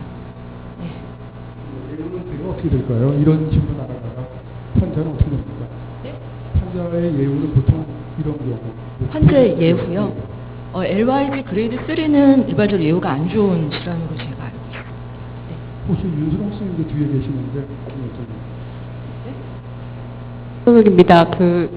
저 김은경 선생이 너무 잘 진단에 접근해서 저 특별히 첨삭할 것도 없고 전기현 선생님께서 앞에서 잘 말씀해 주셨고요. 결국은 브레인에 안지오 디스트럭티브, 안지오 센트릭한 리전을 피처를 보이고 라지 에이티피컬 셀의 솔리드 그로스를 보이는 헤마토 림포이드 리전이고 프라이머리 CNS 림포마라면 대부분이 디퓨즈 라지 B셀 림포마인데 그때는 굉장히 유니폼하고 모노토너스합니다. 근데 이 리전은 굉장히 스몰에서부터 라지셀까지 디지즈의 프로그레션의 스펙트럼이 보이는데 환자의 히스토리를 생각하면 이 사람이 트랜스플란테이션 히스토리가 있으니까 이 PTLD라는 그 디지즈 스펙트럼 내에서 이렇게 프로그레션 하는 거겠구나라는 걸 알 수 있는, 그러니까 통상의 트랜스플란테이션의 히스토리가 없는 드노보로 생기는 CNS 림포마의 그 유니폼 모노토너스 피처와는 다른 피처를 보이는 게 이제 재밌는 케이스였고요. 그 다음에 사실은 이제 진단 측면에서는 사실 다른 혈액병리 하시는 교수님들께도 항상 여쭤보고 싶었는데 열심히 이제 림포마토이드 그래뇰마토시스 또는 PTLD 모노몰피 이렇게 진단을 해도 결국 이것이 그 그레이드 3도 이퀴발런트 투 DLBCL이고 모노몰피에도 라지 B셀이면 디퓨즈 라지 B셀 림포마 이퀴발런트한 게 되고요. 이제 그 치료에 대해서는 앞에서도 말씀하셨지만 그런 경우에, 그러니까 디퓨즈 라지 B셀 림포마 같은 컴포넌트가 있는 경우에 그 T셀 서프레션을 하던 거를 끊고 그러니까 DLBCL에 해당하는 알처브 쓰든 뭐 또 기다리든 이거는 클리니션의 그 판단에 따라 다를 것 같긴 한데 항상 그 요구를 받는 게 그렇게 그러니까 림포마 LIG3 뭐 내지는 PTLD 모노몰피 이렇게 진단을 내면 환자가 보험이나 여러 가지 문제 치료를 하는 데 있어서 문제가 있기 때문에 항상 진단을 DLBCL로 바꾸게 됩니다. 그래서 이런 부분에 대해서는 그래서 사실 저도 그냥 DLBCL에서 항상 끝이 나고, 그 다음 그 에티올로지적 측면, 그 서브타입 측면에서 사실 더 뭐 PTLD 가능성이 있다 이렇게 노트 정도만 했었고, 더 깊이 사실 들어간 적은 없었는데요. 그래서 진단적으로 어떻게 내주는 게 맞는지, 사실 또 다른 생각이 있으시면 좀 한번 의견을 듣고 싶습니다. 보니까 행동 양식이 완화되어 있던데, 뭐 물론 그럴 수밖에 없겠지만, 지금과 같이 이제 이렇게 풀브라운드 많이 하는 그린 슈도 들어가고 화학에 들어가게 되면 사실은 다 삭감되는 거라 아마 그런 면에서도 이 대시 3로 업그레이드 해야 될 필요가 있어 보이거든요. 이렇게만 진단하는 것보다 아까 그 줄줄 적어준 게 굉장히 좀 그래 보이거든요. 환자를 위해서 좋게 보이는데, 혹시 김세훈 선생님이 또 CNS 림포마 많이 보셨으니까 일반적인 CNS 림포마하고 이런 경우하고 무슨 다른 게 있을까요? 잘 모르겠는데요. 그래도 지금 말씀하신 것처럼 뭐 다른 선생님들이 많이 말씀해 주셔서 대부분 맞는 이야기나, 하나 이제 궁금했던 것들 중에 하나는 일단은 다른 CNS 하신 선생님들하고 여쭤보면 대부분 다 바스큘라이티스를 먼저 생각을 하셨던 것 같고요. 두 번째는 이 환자가 아마 계속 이뮨 서프레션을 했을 텐데, 실은 대부분의 이런 세팅이 아닌 그냥 드노보 CNS 림포마의 경우에도 이뮨 서프가, 즉 스테로이드를 브레인 이데마 때문에 쓰게 되면 굉장히 많은 몰포로기 체인지가 나타나서 심지어는 모노토너스한 패턴도 굉장히 폴리모포스하게 나타나기도 하고 부분적인 네크로시스도 있는 경우들이 있었거든요. 실은 그런 것들이랑 감별하기는 좀 쉽지 않았겠다 생각이 들었고요. EBV 포지티브의 경우도 실은 뭐 지금 클리니컬 세팅은 그 포스트 트랜스플란테이드 프롤리퍼레티브 디지즈에 맞는 상황이나 실은 매우 드물지만 우리나라에서도 그 림포마의 경우에는 약 EBV 포지티브율이 낮지만 그래도 이뮨 서프레션이 되는 경우에는 뭐 한 5% 안쪽으로지만 있긴 있어가지고요. 네. 그런 부분은 좀 감별하기 어렵겠다라고 생각했습니다. 근데 지금 말씀하신 것 중에 CNS 림포마 말고 그냥 그 바스큘라이티스 있고 예. 뭐 이런 거 있어도 약을 쓰면 나빠질 수 있다고 네크로시스까지 생긴다 그랬는데, 이 엔조센트릭한 그거는 염증이 아니고 굉장히 이제 림포 프로레티브 이제 그 셀 같이 보였거든요. 그런 경우는 감별이 좀 돼야 되지 않나요? 근데 그런 것들이 감별하기가 좀 쉽지 않은 것 같아서요. 많이 잘 모르겠습니다. 감별하기는 쉽지 않은 것 같아요. 너무 깊숙이 들어가는 것 같아서 죄송한데, 강신원 선생님 한 번 더 마지막으로 여쭤보고 CNS 림포마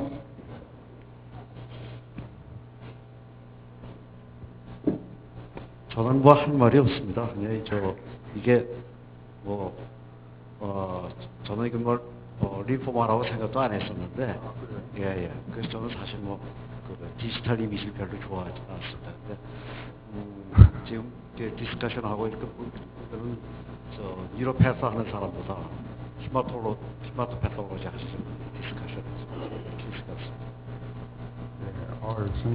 예상치 못한 말씀을 하시고 들어가시네요. 예, 감사합니다. 그럼 오늘 이것으로 서울대 케이스는 마치고요. 네 번째 케이스로 들어가겠습니다. 네 번째 케이스는 37세 여자 신장의 토의자는 고려의대 이혜성 전공의 선생님 부탁드립니다.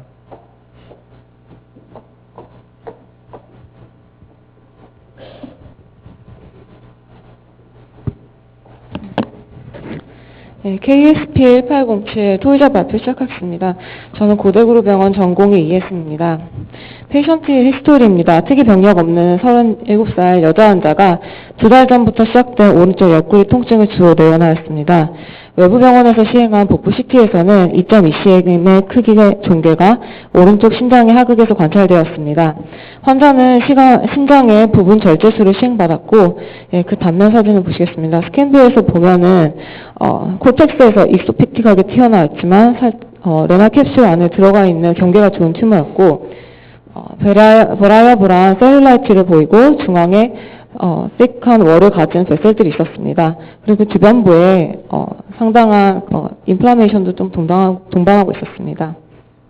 캡슐을 겉부분을 가까이 보니 살짝 이렇게 피막이 있었고, 중앙에 있는 이렇게 thick한 뱃셀들은 굵게는 굵었지만 따로 엘라스틱 라미나를 보이진 않았습니다.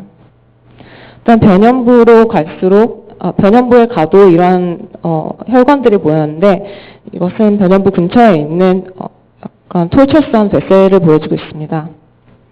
하이퍼셀룰라리티한 부분을 보니 셀들이 전반적으로 핵이 커져 있고 클리어한 사이토플라즘을 가지고 있는 셀들이 덴스하게 팩트되어 있었고, 주로 이렇게 네스팅한 패턴을 보이거나 아니면은 코드라이크하게 주행하고 있는 모습을 볼 수 있었습니다.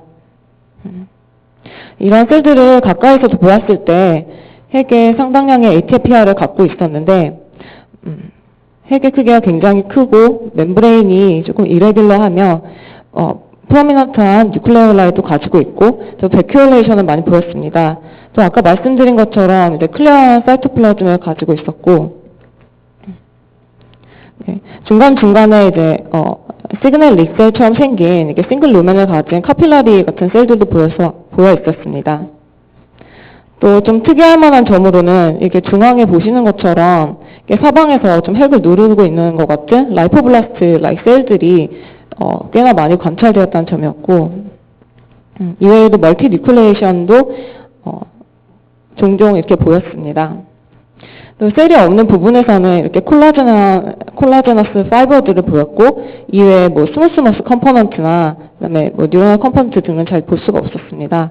이상으로 KSP 1807에 대해서 다시 한번 설명드리면, 디마케이션이 좋고 스몰 사이즈의 튜머이며 콜라제너스 백그라운드를 갖고 있고 센터에 시큰드된 뱃셀이 있으며, 셀루라티가 큰 부분에서는 마크드한 ATP와 플레모피즘 동반하고 있었는데, 크기가 크고 베큐올레이션을 갖거나 갖지 않으며 파이나크로마틴을 가지고 디스팅트한 누클레올라이와 멀티 뉴클레이션을 가지고, 대체로는 클리어한 사이토플라즘을 가졌지만 때로는 에오시노필릭하기도 했고 라이포블라스트 혹은 미미킹하고 있는 그런 모습을 보이기도 했으며, 중간중간에 싱글 루멘 뱃셀들이 섞여 있었습니다. 그 외에 네크로시스와 마이토시스 등이 없었습니다. 이러한 상황으로 판단하여 보았을 때 키드니에 생길 수 있는 라이포제닉 혹은 베스큘라 투머들을 감별해야 된다고 생각하였고, 감별 진단으로는 세 가지를 떠올렸는데, 가장 먼저 페코마이 패밀리인 안지오마이오라이포마, 그리고 라이포제닉 튜머인 플레오모픽 라이포사이코마, 그리고 에피셀로이드 헤만지오 엔도셀리오마 등을 떠올렸습니다. 자, 밑에서부터 감별을 해보면 에피셀로이드 헤만지오 엔도셀리오마 같은 경우에는 웨어한 오비어스 베스큘라 채널을 가지고 있고, 셀들이 스트랜드하거나 코드, 솔리드 네스트, 싱글셀인데 다양한 패턴들 보인다는 거, 그리고 인트라사이토플라스믹 백큐어를 가진 셀들이 있고, 셀들로 이루어져 있고, 마이토시스가 웨어하다는 점에선 본 증명하기 위한 측면은 보였지만, 이제, 아까 진짜 에피셀로이드 헤만지오 엔도셀리움에서 보였듯이, 뱃셀이 이렇게 스클레토시스가 돼 있고, 주변부로 이렇게 퍼져나가는 그런 셀들의 양상을 보인 것과 달리, 본 튜머는 중앙에 디스모픽해 보이는 뱃셀이 있었지만, 안지오센트릭하게 퍼져나간다는 느낌은 없었고, 이제 스트로마가 믹스하이알린 하지 않았습니다. 그리고, 싱글 루멘 뱃셀들이, 뉴메러스한 에피셀로이드 헤만지오 엔도셀리오마와는 달리 본 직내에서는 중간중간에 섞여있는 모습을 보였기 때문에 사실은 저희 소견으로서는 베스큘러 튜머보다는 리포제닉 튜머에 좀 더 가깝다고 생각이 되었습니다. 그 다음으로 간변한 것은 플레모픽 라이포사이코마입니다. 하이그레이드 말리넌시를 가지고 있는 이런 튜머이기 때문에 굉장히 셀룰라하고 하이 디그레이 뉴클레어 ATPR을 보이며 머추얼한 펫이 특히 보이지 않고 버라이어블한 라이포블라스트를 가졌다는 측면에서 본 직내와 비슷한 소견을 보였습니다. 그렇지만 KSP1807은 마진이 뚜렷하고 네크로시스도 없었으며 마이토틱 카운트가 잘 보이지 않았다는 점에서 하이그레이드 말리그넌시까지는 잘 생각할 수가 없었습니다. 그래서 마지막으로 생각한 것이 이제 페코마 패밀리인 안지오마이오라이포마였는데 티피컬한 안지오마이오라이포마의 경우에는 에피셀로이드 혹은 스핀드란 셀들이 이제 뱃셀을 중심으로 이렇게 퍼져나가고 이게 동반하여서 스무스 머슬이 퍼져나가며 머추얼한 아디포스 티슈를 가지고 있다는 점에서 본 직내 자체로만 봤을 때는 안지오마이오라이포마를 바로 떠올릴 수는 없지만 결정적으로 하기에 두 진단에서 나온 거에서 잘 보일 수는 없는 톨처스한 시크 월드 뱃셀이 있고 또한 안지오마이오라이포마의 경우 다양한 베리언트를 보이는데 이 중에서 멀티 뉴클레이트 셀을 많이 갖고 있고 플레오모피즘을 보이는 경우도 있으며 또 라이포블라스트를 미미킹하는 경우도 있기 때문에 그래도 여러 가지 정황을 보았을 때 페코마에 가장 가깝다고 생각을 하였습니다. 이에 대해 좀 더 공부를 해보았는데 2011년에 나온 논문 중에서 여러 가지 안지오마이오라이포마의 케이스를 모아서 베리언트까지 이렇게 나누는 논문이 있었는데 이 중에서 라이포사이코마 라이크 베리언트라고 해서 첫 번째로는 이제 초기 진단이 나갔을 때 이게 스무스 머슬 컴포넌트도 없었고 섹월드 뱃셀도 이렇게 슬라이드에서 잘 보이지 않았고 라이포블라스트처럼 보이는 셀들이 굉장히 많고 머추 아디포스 티슈로 이루어져 있는 튜머였기 때문에 처음에 라이포사이코마로 오진이 나갔지만 나중에 면역 진단을 통해서 제대로 진단한 케이스도 있었다고 보고되어 있습니다. 그래서 저의 최종 진단은 페코마 패밀리엔 안지오마이오라이포마이며 다이아그노시스를 컨펌하기 위해서 HMB45, 멜라네이, 또 스무스 머스, 에틴 등의 면역 염색이 필요하다고 생각이 됩니다. 이상입니다. 네, 수고하셨습니다.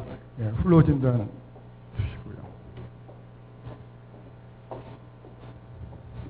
주시고요. 대부분의 많은 분들께서 동의해 주셨고요. 일부 혈관 종양으로 보신 분도 있고 이제 신장암으로 보신 분도 계십니다. 예, 어쨌든 엔지오마이오라이포마가 대세인 것 같고요. 제출 기간 부탁드립니다.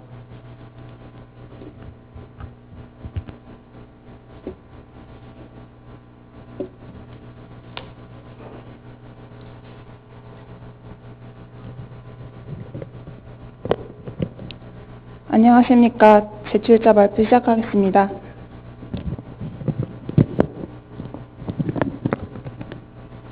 저는 울산의대 서울아산병원 전공의 4년차 안순환입니다.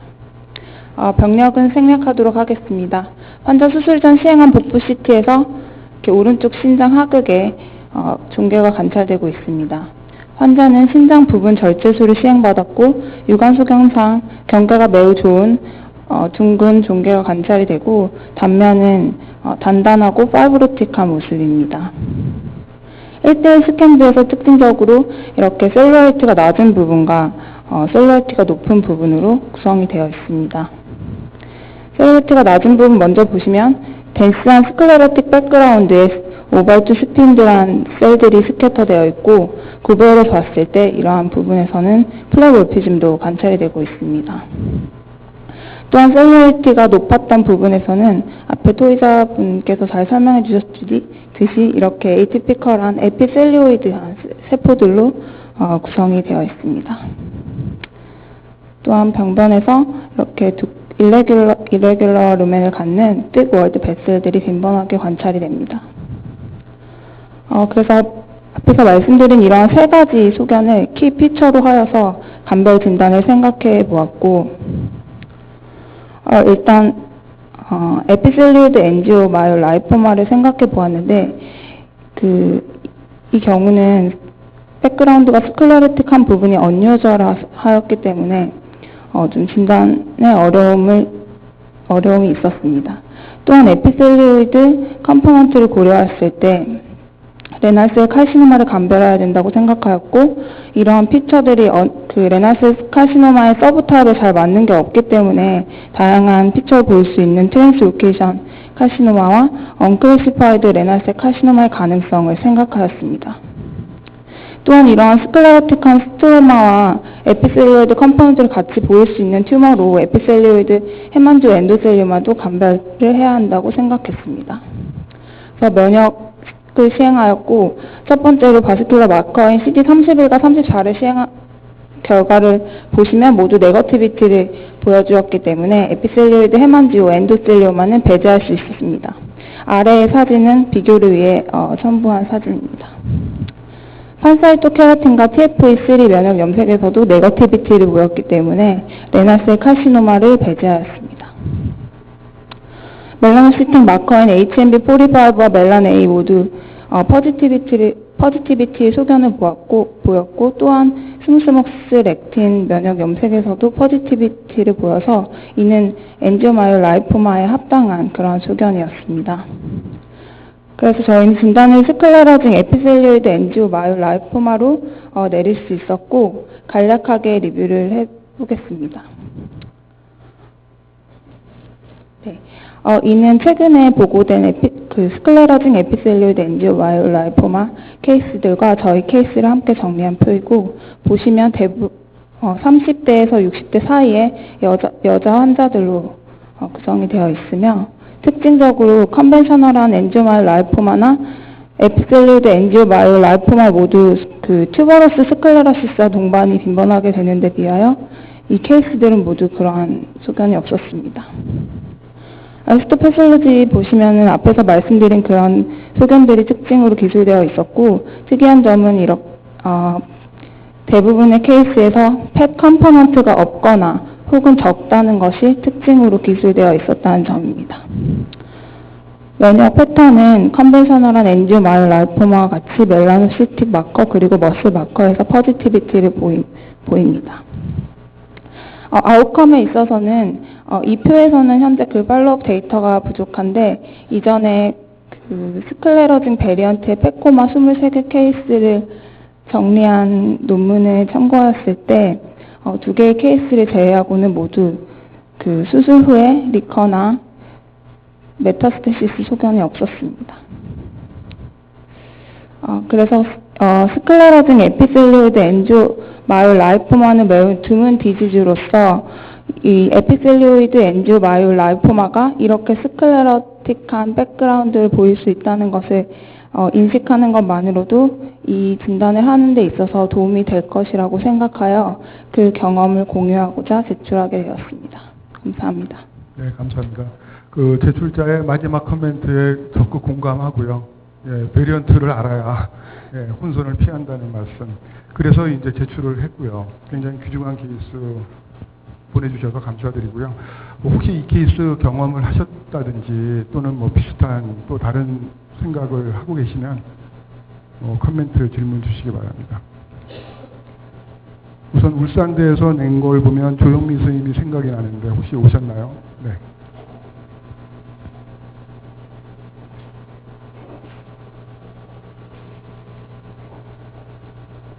네, 서울 아산병원의 조영미입니다. 사실은 이게 저희 병원 케이스는 아니고요. 다른 병원에서 저한테 컨설트를 보냈었고, 그 당시에 HMB45 염색까지도 사실은 있었습니다. 그래서 AML이라고는 생각을 했는데, 근데 너무 스크롤티 컴포넌트가 많아서 진단을 해야 되나 말아야 되나 그렇게 막 고민하던 중에 그때 이제 노지연 선생님 저희 과에 잠깐 오셨었는데요. 보여드렸더니 이런 베리언트가 있다고 말씀해 주셔서 논문을 찾아보니까 정말 똑같이 생겼습니다. 그래서 이거 알면 정말 쉽게 진단할 텐데 모르면 고민을 하게 되는 그런 질환이어서 내게 되었습니다. 네, 여기서 노지은 선생님 말씀도 안 들어볼 수가 없겠네요.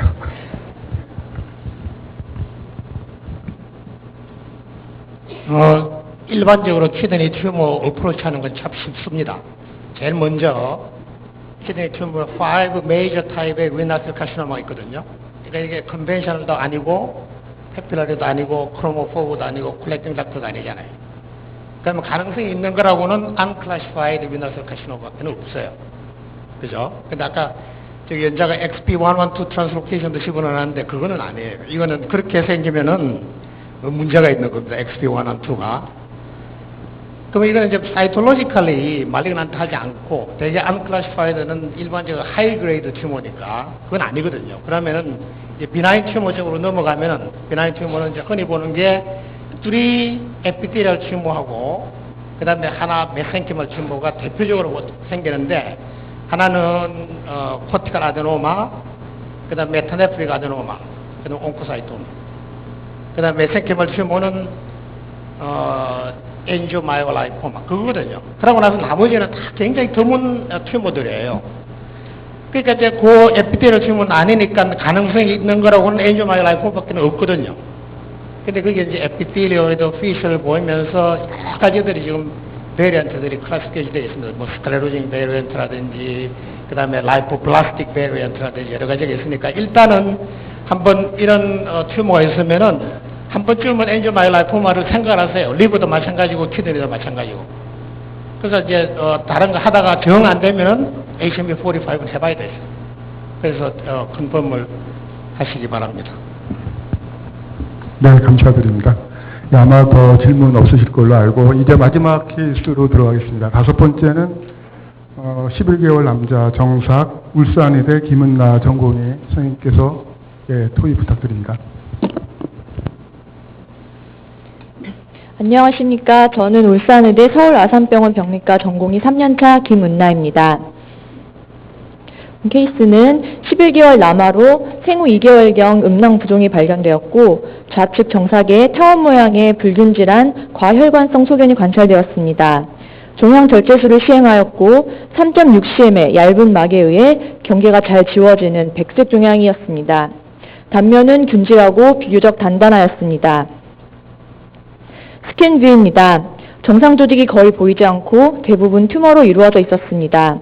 경계는 불분명하였으며 인필트러티브한 그로스를 하고 있었습니다.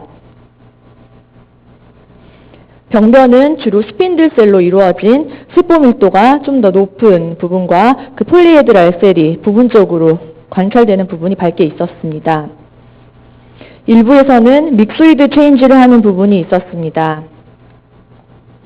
세포 밀도가 높아 보였던 부위를 중배율에서 보시면 스핀들셀이 특별한 패턴 없이 배열되어 있었고 혈관 주위로 셀룰라한 부분들이 관찰되었습니다.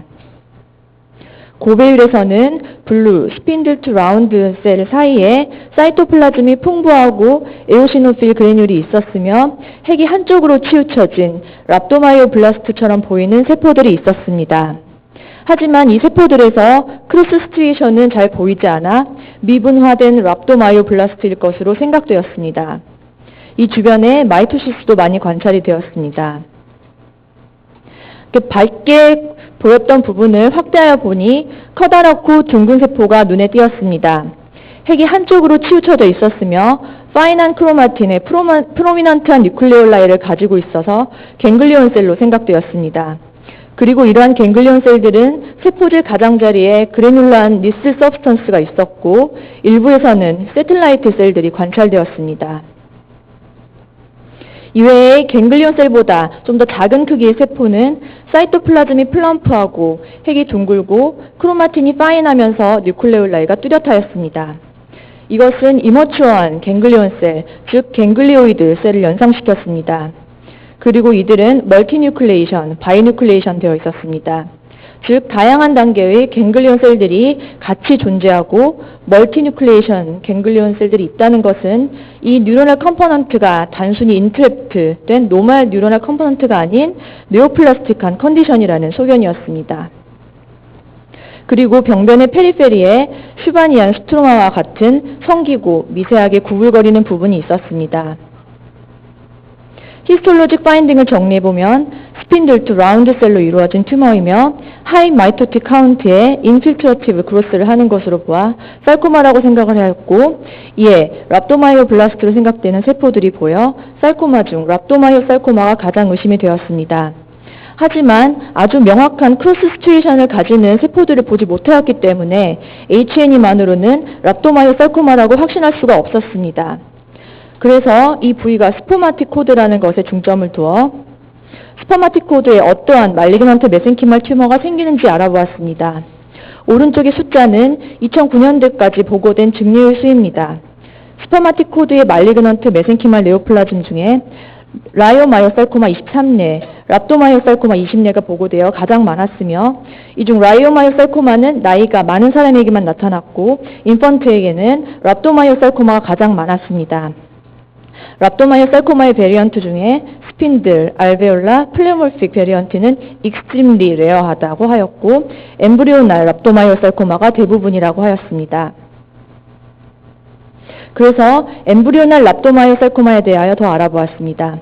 셀룰라한 부분과 하이포셀룰라한 부분이 교대로 나타나고 사이에 믹소이드 에어리어가 있으며 스핀들셀이 페시큘러 패턴으로 나타나기도 하고 프리모티브한 블루, 라운드셀, 오발한 세포와 랍도이드한 디퍼런시에이티드 랍도마이오살코마토스 에어리어가 다양한 비율로 나올 수 있다는 것이 모두 본 증례와 맞는 소견이었습니다.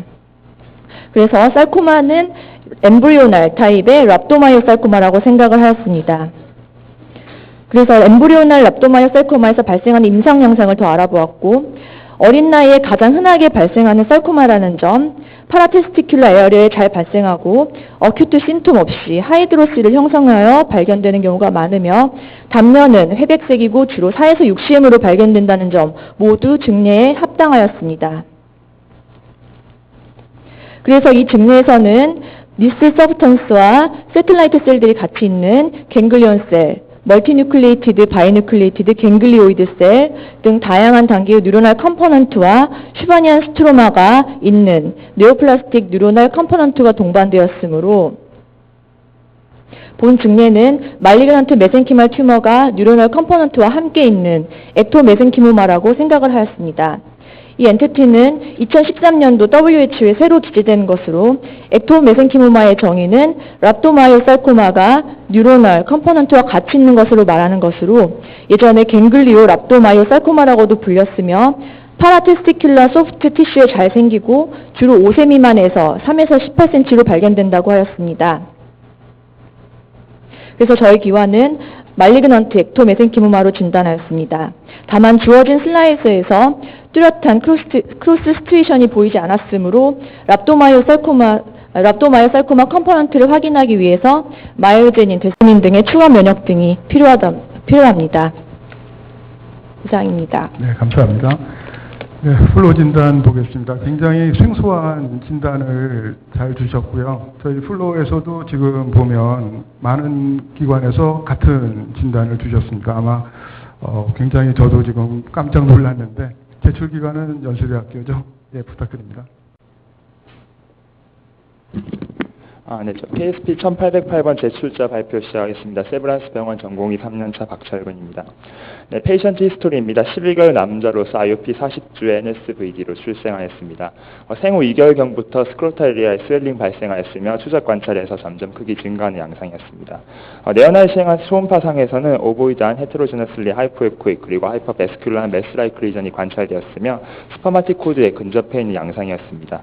환자 2014년 9월에 네오날 촬영한 초음파 초음파상에서는 약 1.1cm 정도의 매스로 관찰이 되었으나 12월에 시행한 소노상에서는 약 2.4cm 정도의 크기가 증가하였으며 이에 따라서 매스 익시전이 시행하였습니다. 육안 소견상에서는 3.6cm 정도의 경계가 명확한 하이티시 펌매스로 관찰이 되었으며 컷 서피스는 비교적 호모제너스하였습니다. 먼저 프로젠 섹션을 시행하였고 프로젠 섹션 상에서는 대부분의 스핀들 셀들의 이제 증식이 관찰되었는데 일부에서 에이티피컬한 부분이 관찰되었기 때문에 프로젠 сек션 상에서는 스핀들 셀 프롤리퍼티브 리전으로서 디퍼하여 이제 퍼머넌트 섹션을 시행하였습니다. 조직학적 소견에 대해서는 토의자분께서 잘 설명해 주셨기 때문에 넘어가도록 하겠습니다. 일부 페리페리 쪽에서 약간 그런 에오지노필릭한 사이토플라즘을 가지면서 랍도이드한 뉴클리어 피처를 보이면서 크로스 스트레이션 일부에서 관찰되는 그런 랍도마이오블라스트와 같은 셀들이 가장자리에서 일단 관찰이 되었고 나머지 갱글리언 셀들에서도 니슬바디 등을 관찰할 수 있었습니다. 다음과 같은 질환들을 감별해야 된다고 생각하여 면역조직학 염색을 시행하였고 사이토케라틴에서 네거티브, INI1에서는 로스가 관찰되지 않았으며 데스민과 마요제닌에서 양성 소견을 보였기 때문에 이런 컴포넌트들이 랍도마이오살코마 컴포넌트라고 생각이 되었습니다. 또한 갱글리온 셀들로 이제 생각이 되는 부분에서는 S백과 시네토피신에서 양성 소견을 보였기 때문에 이러한 컴포넌트 또한 갱글리온 셀들로 생각이 되었고 따라서 이와 같이 랍도마이오살코마의 컴포넌트와 함께 이런 뉴랄 컴포넌트가 관찰이 되는 말리그넌트 액토 메젠키모마로 진단을 하였습니다. 말리그넌트 액토 메젠키모마는 WHO 2013년 소프티슈 블루북을 보면은 갱글리오 랍도마이오살코마로도 이제 불리는 그런 질환으로서 현재까지 문헌상은 약 65케이스 정도가 보고되어 있는 매우 레어한 바이페이직 튜머입니다. 흔히 메젠키말 컴포넌트와 뉴로액토더말 컴포넌트 두 가지로 구성이 되어 있으며 슈퍼피셜 또는 딥소프티슈의 매스로 관찰이 되면서 육안적으로는 10컬러의 멀티로블레이티드 매스로 이제 관찰이 됩니다. 헤모리지와 네크로시스는 다양한 정도로 관찰이 될 수 있습니다. 발생학적으로 이런 뉴랄 크레스트 셀 오리진으로 이제 생각이 되며 이런 뉴랄 크레스트 셀들의 일부가 액토 메젠키말 셀들로 이제 분할을 해서 여기서 이제 메젠키말 컴포넌트가 나타나고 또한 일부가 이제 뉴랄 리니지로 이제 분할을 함으로써 여기서 이제 갱글리온 셀이나 다른 갱글리온 뉴로블라스토마 등으로 이제 분할을 해서 이러한 두 가지 컴포넌트가 같이 나타나서 이제 액토 메젠키모마로 이제 진행을 하게 됩니다. 현재까지 이제 보고된 65케이스를 분석했을 때는 주로 이제 메젠키말 컴포넌트는 랍도마이오살코마가 가장 많으며 이런 뉴로액토더말 컴포넌트로서는 갱글리온 뉴로마 또는 갱글리온 뉴로블라스토마가 가장 많지만 본 케이스처럼 이런 랍도마이오살코마에 이제 스캐터드 되어 있는 갱글리온 셀들의 클러스터가 관찰이 되는 경우도 있습니다. 또한 발생 위치를 봤을 때는 이제 본직내처럼 페리뉴랄 또는 펠빅 리전에서 이제 가장 많이 발생하는 것으로 알려져 있습니다. 현재까지 병리 기전에 대해서는 이제 케이스가 레어하기 때문에 정확하게 알려져 있지는 않습니다. 캐리어 타이핑을 이제 몇 가지 케이스 리포트에서 시행하였지만 대부분 논 스페시픽하였고 한 그 케이스 리포트에서 사이토제네틱 스터디를 시행했는데 이 경우에 이제 크로모좀 6번의 쇼담에서 딜리션과 함께 앰플리피케이션을 보이는 소견이 관찰되었으며 이러한 그 유전적인 변이로 인해서 HMG1 이제 진의 오버 익스프레션 소견이 관찰되었습니다. 또한 팍스3 진 앱선스나 팍스7 진의 리어레인지먼트 소견 또한 관찰되었는데 이는 엠브리오나 랍도마이오살코마에서도 이제 관찰될 수 있는 소견입니다. 캐리어 타이핑 이제 한 논문에서는 이제 특별하게 저희가 특이할 만한 소견을 관찰할 수가 없었고 2007년도에 다이그노스틱 몰리큘러 패솔로지에 발표된 논문에 따르면은 6번 크로모좀 쇼단 쪽에서 이제 발생한 이런 딜리션에 의해서 이제 HMG1 진의 이제 앰플리피케이션 소견이 관찰되었고 이제 PC 스터디에서도 이제 확인할 수 있었습니다. 본원에서도 그래서 이제 파라핀 블럭에서 RNA 익스트랙션에서 HMG1 프라이머를 이제 통해서 RT-PCR을 시행하였고 그 결과 튜머 컴포넌트에서 노말에 비해서 이제 훨씬 더 이런 앰플리피케이션이 증가되어 있는 것을 확인할 수가 있었습니다.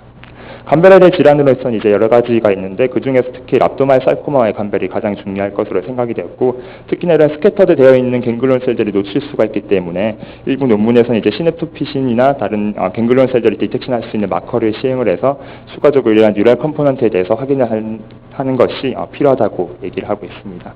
트리트먼트의 경우는 이제 보통 서저리와 방사선 치료 그리고 항암 치료를 이제 하는 멀티모달리티 트리트먼트를 시행을 하며 보통은 랍도마이오살코마의 트리트먼트 프로토콜에 기초로 해서 진행을 하고 있습니다. 프로그노스틱 팩터로서는 이제 가장 페이버러블한 것이 이제 다음과 같은 것들이 있는데 그 중에서 가장 중요한 것이 튜머 리섹터빌리티로서 완전하게 절제했을 경우에는 보통 예후가 좀 더 좋은 것으로 알려져 있습니다. 환자 현재 경과는 이제 이런 리섹션 시행 후에 빈크리스틴과 사이클로포스파마이드 그리고 닥티노마이신의 이제 컴바인한 그런 케모세라피를 시행할 거 현재 네 번째 사이클을 시행할 예정에 있습니다. 현재 수술한 이후에 약 4개월 정도 경과했는데 현재까지 리커런스나 메타스타시스를 의심할 만한 소견은 관찰되지 않았습니다. 이런 말리그넌트 액토 메센키모마는 매우 레어한 이런 바이페직 튜머로서 일단 랍도마의 살코마에도 이제 진단이 될 수 있는 그런 질환인데 특히나 이런 경우 이제 스캐터드 갱글리온 셀들을 디텍션하는 것이 중요하다는 이제 그런 생각이 들어서 특히나 이러한 그 레어한 중뇌 그런 질병이기 때문에 이와 같은 경험을 공유하고자 중뇌를 제출하게 되었습니다. 네, 감사합니다. 네, 수고하셨습니다. 아마 뭐 트리톤 튜머처럼 막 또 다른 데로 리니지로 가고 뭐 이러는 것들에 이렇게까지 이름 붙인 건 없는데 이쪽에 슈퍼마틱 코드에서는 갱글리온 셀이 뭐 포칼하게 나와도 이렇게 텀을 붙이는 것 같아서 저희도 경험은 없지만 그래도 HMG1이라는 또 요새 나온 마커를 또 한번 써봤더니 또 파지티브 나오고 해서 나름대로는 좀 확신을 갖고 한번 내봤습니다. 비해비어는 뭐 랍도를 따라갈 걸로 생각은 하는데 정확한 뭐 아마 그 예우 뭐 이런 것들이 좀 없어서 단 하나 걱정되는 건 꼬마에는 뭐 마이토시스 많아도 그렇게 놀라지 않아도 된다고 그래가지고 좀 좋기를 바라는 마음은 있습니다. 혹시 뭐 이 케이스에 대해서 뭐 질문, 코멘트 다 받도록 하겠습니다.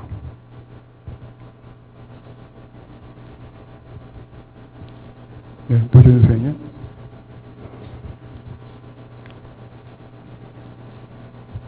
우선 여러 전공의들 발표한 사람 정말 참 잘해서 우선 축하드리고 여러 선생님들 좀 교육시킨다고 수고 많았습니다.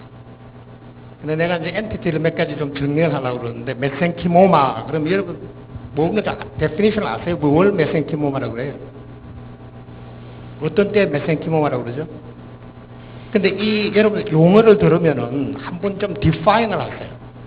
그냥 메센키모마 맨날 쓰면서 뭔지도 모르고 메센키모마라는 용어를 쓰면은 문제가 있거든요. 그건 뭘 의미하는가 하면은 파이브로블라스틱 디퍼런시에이션을 제외하고 다른 스페시픽한 more than two differentiation 있는 거. 예를 들어서 이것처럼 뉴로블라스틱 랍도마이오블라스틱 디퍼런시에이션이 있고 뉴로제닉 디퍼런시에이션이 있는. 이거를 갖다가 이제 옛날에는 말리그넌트 액토 메센키모마 그랬거든요. 그 다음에 또 똑같은 메센키모마 종류로 말리그넌트 트라이톤스 튜머라고 그러는 게 있어요. 그건 말리그넌트 트라이톤스 튜머라고 그러는 거는 프리다미넌트한 컴포넌트가 말리그넌트 MPNST예요. 거기에 랍도마이사코마 컴포넌트가 섞여 있는 거예요. 이거는 액토 메센키모마는 주가 엠브라이널 타입의 랍도마이사코마가 주고 그게 뭐 갱그리온 셀만 있을 수도 있고 갱그리온 뉴로블라스토마나 뭐 갱그리온 파이브로마 여러 가지 컴포넌트가 있을 수가 있어요. 근데 지금 2013년 WHO 클래시피케이션에 액토 메센키모가 있는데 여러분 내가 지금 정확하게 지금 어디 소스를 지금 찾을 수가 없는데 샤론 와이스 소위 이야기하는 소프티슈의 바이블이라는 걸 보면 액토 메센키모마는 용어가 싹 없어졌어요. 근데 내가 들으면서 이제 그런 용어는 더 이상 이거는 옵솔리트한 엔티티다. 더 이상 쓰면 안 된다고 그러는데 내가 어디에서 그런 용어를 봤는지 잘 모르겠는데 여러분 지금 가면은 소프티슈 북을 전판하고 이번에 새로 나온 판을 한번 보세요. 전판에는 액토 메센키모가 있어요. 용어가. 근데 이번 판에는 액토 메센키모마, 뭐 메센키모마 그런 이제 다 완전히 다 없어졌어요. 그래서 내가 한번 내일 이제 샤론 와이스나 안 그러면 플래처한테 이메일을 보내가지고 이런 케이스가 있으니까 굉장히 아주 전형적으로 내가 옛날에 본 케이스하고 똑같은 옛날에 그렇게 진단했었거든요. 액토 메센키모마로. 근데 그게 왜 없어졌는지 내가 한번 들었는데 왜 어떤 상황에서 들었는지 어느 소스에서 봤는지 그걸 잘 모르겠어요. 그래서 내가 보면은 나중에 이제 홈페이지 올리든지 한번 할게요. 그래서 그 용어가 왜 없어졌는지 한번 여러분도 꼭 그 샤론 와이스 책을 구판하고 심판하고 꼭 한번 찾아보세요. 네, 감사합니다. 그럼 선생님 그 홈페이지에 답변 기대하겠습니다. 네, 홈페이지에 답변 주시기 바라고요. 예, 수고하셨습니다.